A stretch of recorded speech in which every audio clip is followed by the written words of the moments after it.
आपको मिलने को कोई भवानी साहब आया है। भवानी? मेरे घर पर आने की हिम्मत कैसे की उसने? ठहरो।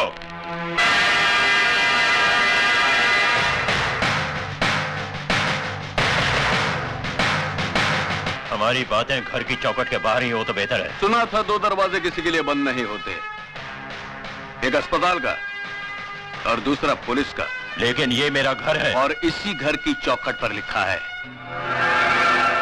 वेलकम, यानी कि स्वागतम, नमस्ते।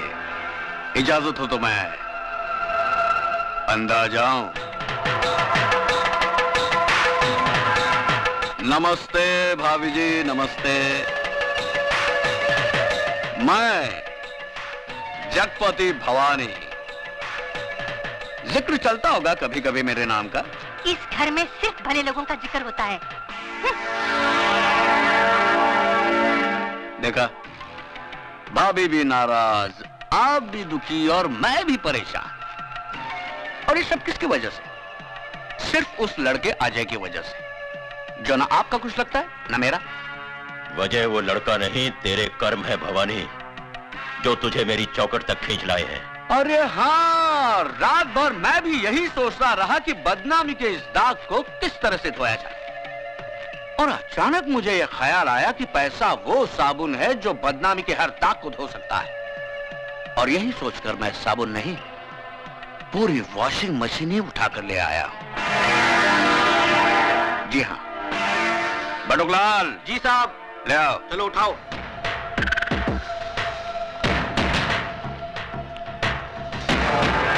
चलो यहाँ रख दो,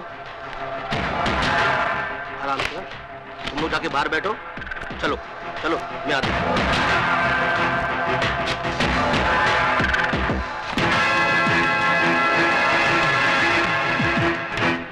इस बक्से में इतने रुपए शिवचरण साहब कि आप जिस थाने में काम करते हैं उसके सामने आप 50 माले की बिल्डिंग खड़ी कर सकते हैं, जिसकी छत से आपका पुलिस स्टेशन माचिस की डिबिया नजर आएगा। सबसे पहली बात, इस घर में सिगरेट पीना मना है। और दूसरी बात, गंगाबाई। जी साहब। गंगाबाई, ये साहब बक्सा भर के नोट लाए हैं मुझे रिश्वत देने के लिए। तुम इनमें से जितने नोट लेना चाहो ले सकती हो। सोच क्या रही हो? साहब, मैं इस घर में 11 साल से काम करती है। आप पुलिस में इतने बड़े अफसर हैं। कभी कभी मेरे को 2-2 महीने के बाद पगार मिलता है। फिर इतना बक्सा भर के नोट तो हराम की कमाई होगी ना। साहब, मैं झूठे बर्तन मांजकर अपने बच्चे लोग को 2 वक्त की रोटी खिला सकती हूँ, लेकिन ऐसे हराम की कमाई पर थूकेगी भी नहीं। हाँ। सुन लिया भवानी, जिस पुलिस ऑफिसर के घर में बर्तन मांजने वाली का जमीर इतना बुलंद हो, उस ऑफिसर के ईमान की क्या कीमत लगाएगा तू? उठा इस कचरे को और दफा हो जा यहां से, वरना रिश्वत देने का एक और जुर्म तुझ पर लग जाएगा। इस वर्दी में बहुत गर्मी होती है शिवचरण साहब, इसलिए समझदार ऑफिसर रिश्वत के छींटों से इसे ठंडा करते रहते हैं, वरना ये पहनने वाले को जला देती है। तो फिर इस वर्दी से दूर ही रहना भवानी, क्योंकि इस वर्दी के अंदर बारूद से बना हुआ जिस्म है। अगर उस जिस्म ने आग पकड़ ली तो वो धमाका होगा कि तेरे जिस्म के चीथड़े चींटियां तक नहीं ढूंढ पाएंगी। अब जा, मंदिर में जाकर अपनी जिंदगी की दुआ मांग, क्योंकि मैं तेरी फाइल चीफ मिनिस्टर साहब के पास लेकर जा रहा हूं। Good luck.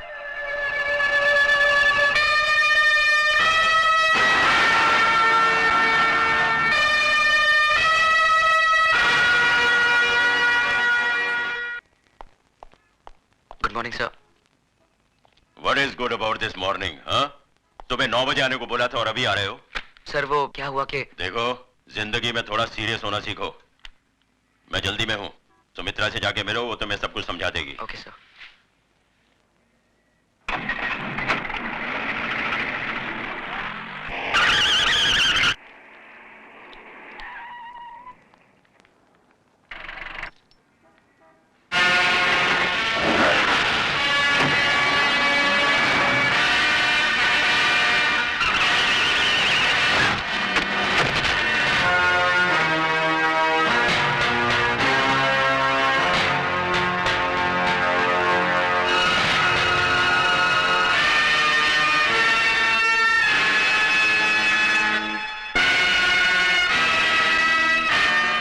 जय भवानी।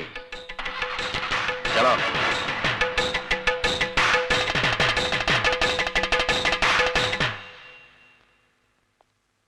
डॉक्टर साहब, कैसे हैं वो? बस समझ लीजिए कि मौत के मुंह से वापस आ गए, लेकिन अभी उनकी हालत नाजुक है। खतरे की कोई बात नहीं है। हेलो भवानी साहब, आपके लिए एक बुरी खबर है। एसीपी शिवचरण बच गया। कौन सर? नहीं बटुकलाल, तुझे एसीपी की खैरियत पूछने अस्पताल जाना है।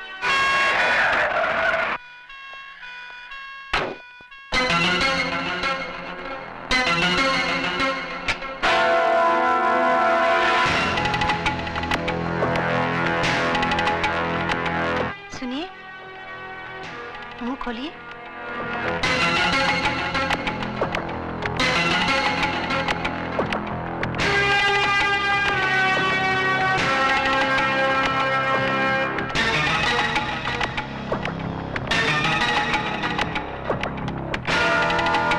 सुमित्रा, तुम्हारे नसीब में मेरे साथ दुख झेलने के कुछ दिन और लिखे हुए हैं। छी, ऐसी अशुभ बातें मत कीजिए।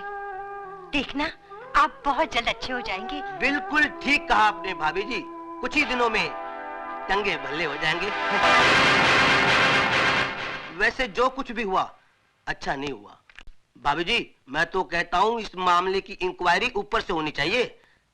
दिन दहाड़े एक पुलिस ऑफिसर पर जानलेवा हमला, ची ची ची ची, शर्म की बात है। वैसे मेरे लायक कोई सेवा हो तो मैं हरदम हाजिर हूँ। Thank you, thank you. नमस्ते भाभी जी, चलता हूँ।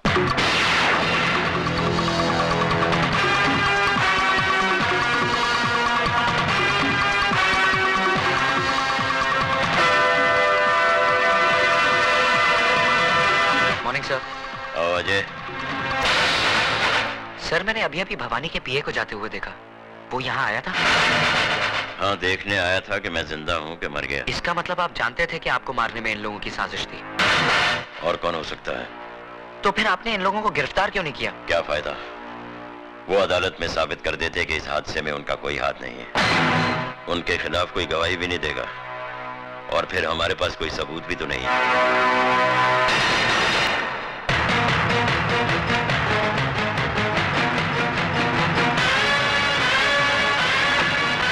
ड्राइवर जल्दी चलो। साहब साहब, ये आपका पान का डब्बा।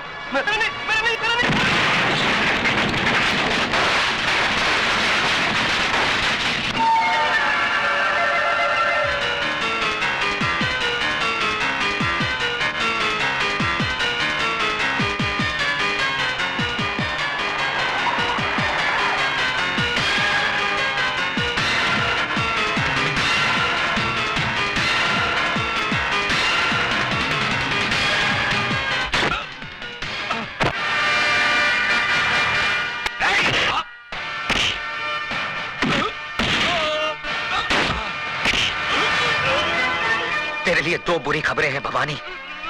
एक, एसीपी साहब बच गए, और दूसरी, अब तेरा बुरा वक्त शुरू हो गया।